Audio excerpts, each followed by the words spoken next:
ఒక సొంత కథ రాసుకుని డైరెక్టర్గా మారాలనుకున్న ప్రతి ఒక్కరు కూడా తమకంటే తోపులు ఎవరు లేరన్నట్టుగా ఫీల్ అవుతారు. అయితే అసలు విషయానికి ఏంటన్నది వాళ్లు ఇండస్ట్రీలోకి వచ్చాక కానీ అర్థం కాదు.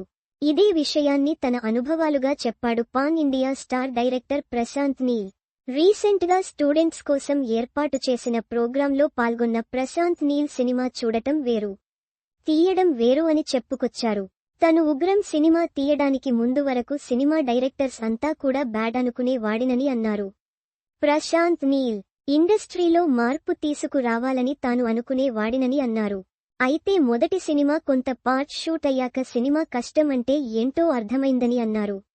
ఆ టైంలో తన సినిమా ఒక 10 మంది చూసినా చాలని అనుకున్నానని అన్నారు ప్రశాంత్ నీల్. ఇదే కార్యక్రమంలో సినిమా మేకింగ్ తాను క్రికెట్ అనుకున్నా కానీ అది టెన్నిస్ అని అన్నారు. ఇక్కడ టీం వర్క్ ఉంటేనే విజయం వస్తుందని చెప్పుకొచ్చారు.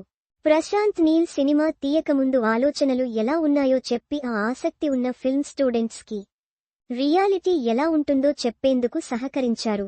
ప్రశాంత్ నీల్ ఉగ్రం సినిమాతో మొదలుపెట్టి కేజీఎఫ్తో పాన్ ఇండియా సక్సెస్ అందుకున్నాడు. ఆ తర్వాత సలార్ 1 సీజ్ ఫైర్తో సత్తా చాటాడు. ప్రస్తుతం ఎన్టీఆర్తో సినిమా చేస్తున్నాడు ప్రశాంత్ నీల్. డ్రాగన్ టైటిల్ పరిశీలనలో ఉన్న ఈ సినిమా విషయంలో అంచనాలు తారాస్థాయిలో ఉన్నాయి. సినిమాను ఊహించడం వేరు, తెరమీద ఆ ఊహను తీసుకురావడం వేరు. అలా తమ ఆలోచనని తెరమీదకు తీసుకొచ్చిన వారు సక్సెస్ అవుతారు. అయితే ఈ ఫార్ములా చాలామందికి తెలిసినా కూడా సరైన ప్లాన్ ఆఫ్ యాక్షన్ లేక సక్సెస్ అవ్వలేకపోతారు.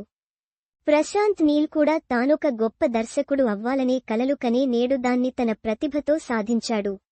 అయితే సినిమా తీయడం అన్నది ఒక్కొక్కరిది ఒక్కో స్టైల్ అయినా ఫైనల్గా అందరూ చేసే ఈ ప్రయత్నం ప్రేక్షకుడిని మెప్పించాలని తెలుసుకోవాల్సిందే.